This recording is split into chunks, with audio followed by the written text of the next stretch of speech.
এক গ্রামে বাস করত রহিম নামের একজন সৎ কৃষক। সে ছিল গরিব, কিন্তু পরিশ্রমী ও সৎ।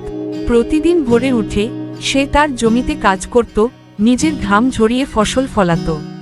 তার পরিবার ছোট কিন্তু সুখী ছিল।